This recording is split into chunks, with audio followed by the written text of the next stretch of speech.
एक पुराना वृतांत याद आ गया।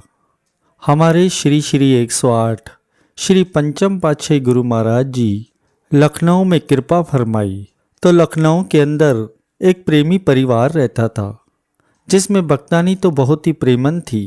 हर समय श्री आनंदपुर भी आती थी दर्शनों पर, नामदान भी लिया हुआ था। लेकिन परिवार में भगत और जो बच्चे थे वे इतने खास प्रेमी नहीं थे। तो जब श्री सद्गुरुदेव महाराज जी ने लखनऊ में कृपा फरमाई तो भक्तानी ने अपने भगत को कहा कि अब श्री सद्गुरुदेव महाराज जी हमारे शहर में कृपा फरमाई हैं कि तुम भी जाओ, श्री दर्शन करके आओ। तब उसने कहा कि मेरे पास समय नहीं है, मैं नहीं जा सकता। लेकिन उसके बार बार कहने पर, बार बार मजबूर करने पर उसकी भक्तानी ने कहा कि हमारे घर में परेशानी भी बहुत है, हो सकता है आप दर्शन करके आओ, महापुरुषों के वचन सुनोगे तो घर की परेशानी भी दूर हो जाएंगी। तो जब उसने बहुत कहा तो वह दर्शनों पर चल पड़ा। वह भगत जब श्री दर्शनों पर पहुंचा, अमृतमय वचन सुने, परम पावन श्री दर्शन किए, तो जब आखिर में वह श्री चरणों में मत्था टेकने गया तो महापुरुष तो अंतर्यामी है। जब श्री गुरु महाराज जी के सामने गया तो श्री गुरु महाराज जी ने पूछ लिया, भगत जी क्या हालचाल है? तो वह भगत जो था वह फूट फूट कर रोने लगा। उसने श्री चरणों में सर रख दिया, रोता ही जाए। तो श्री गुरु महाराज जी ने फरमाया, बताओ तो सही क्या बात है? तो उसने विनती करी कि स्वामी जी, मैं तो आज तक श्री आनंदपुर नहीं आया, परम श्री दर्शन नहीं किए, लेकिन मेरे घर में जो है बहुत ही परेशानी है। घर का खर्चा पूरा नहीं होता, बाल बच्चे भी भूखे ही सो जाते हैं, तो आप कृपा करो। तो श्री गुरु महाराज जी ने पूछा, क्या करते हो? तो उसने कहा कि मैं नौकरी करता हूँ, तनख्वाह भी कम मिलती है और मेरे पर कर्जा भी बहुत है। तब श्री गुरु महाराज जी ने थोड़ी देर उस पर कृपा दृष्टि की और अपनी मौज में आके फरमाने लगे कि भगत जी आप नौकरी छोड़ दो। अब वह अंदर से और ज़्यादा परेशान हो गया, लेकिन श्री गुरु महाराज जी के सामने कुछ बोल नहीं सका। वह घर आया, उसने अपनी भक्तानी को सब वृतांत कह सुनाया। उसने कहा, भाई मैं नौकरी कैसे छोड़ दूं, घर का खर्चा कैसे चलेगा? तो भक्तानी बहुत ही श्रद्धावान थी। उसने कहा, कोई बात नहीं, आप महापुरुषों के वचनों की पालना करो, गुरु मर्जी अपने आप सब भली करेंगे। तो वह दूसरे दिन दुकान पर गया और उसने अपने सेठ से कहा, मैं रिजाइन देता हूँ, आप मेरा हिसाब कर दो, मैं कल से नौकरी पर नहीं आऊँगा। तब सेठ ने कहा, भाई क्या बात है, कारण क्या है? क्योंकि वह जो भगत था बहुत ही सच्चा ईमानदार आदमी था, बहुत ही दिल से काम करता था। तो सेठ ने कहा कि क्या बात है, तुम क्यों नौकरी छोड़ रहे हो? तब उसने कहा कि आपकी तनख्वाह से मेरे घर का काम नहीं चलता और मुझ पर कर्जा भी बहुत है। तो सेठ ने कहा कि कल से जो है तुम्हारी तनख्वाह भी डबल कर देता हूँ और तेरा कर्जा भी सारा मैं चुका दूंगा। तो उसने कहा, ठीक है, मैं अपने श्री गुरु महाराज जी से आज्ञा लेकर आऊँगा, जैसी आज्ञा होंगी वैसा करूँगा।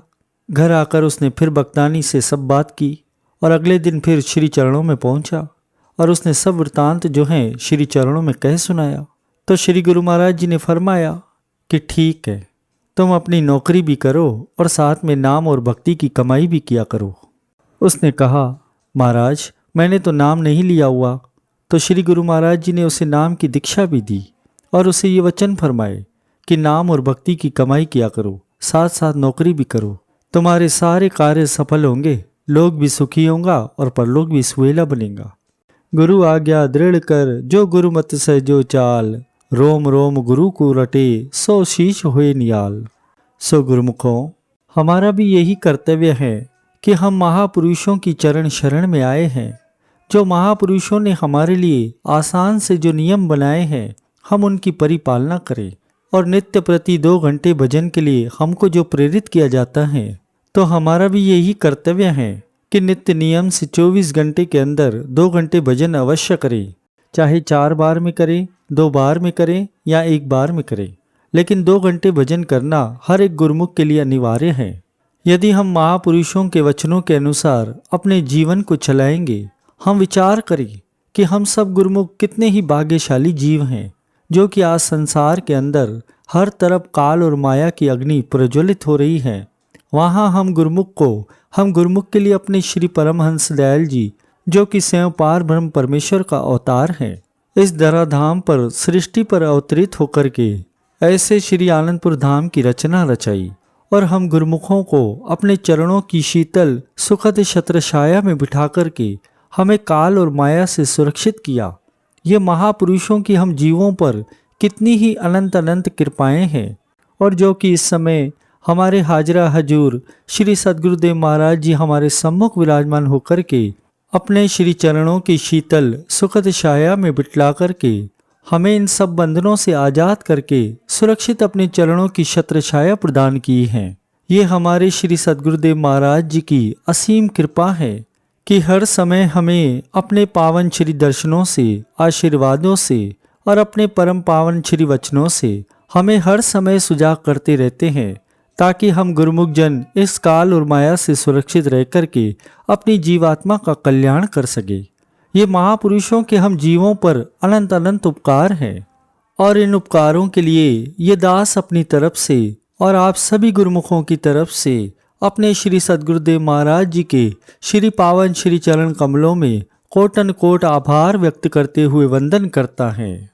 गुरुमुखों, महापुरुष हम जीवों के लिए जो इतने कष्ट उठा रहे हैं, जो हमें हर तरह से सुरक्षित किया हुआ है, जैसे कि फरमाते भी हैं कि काल कर्म की गम नहीं पहुँचे ब्रह्मा बाण, दुल्हन गुरु चरण रहो खेम कुशल स्थान।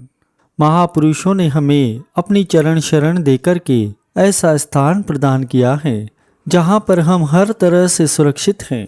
यहाँ किसी किस्म की भी काल और माया का प्रभाव हम पर नहीं आ सकता।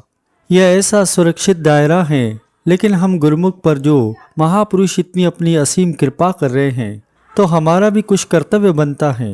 वह क्या है कि हमारा केवल एक ही कर्तव्य है कि हम महापुरुषों की आज्ञा और उनके हुक्म के अनुसार अपने जीवन को चलाएं। यदि हम महापुरुषों के वचनानुसार और उनकी आज्ञा और हुक्म में चलते चले जाएंगे, तो हम हर तरह से सुरक्षित रह करके अपनी जीवात्मा का कल्याण कर लेंगे।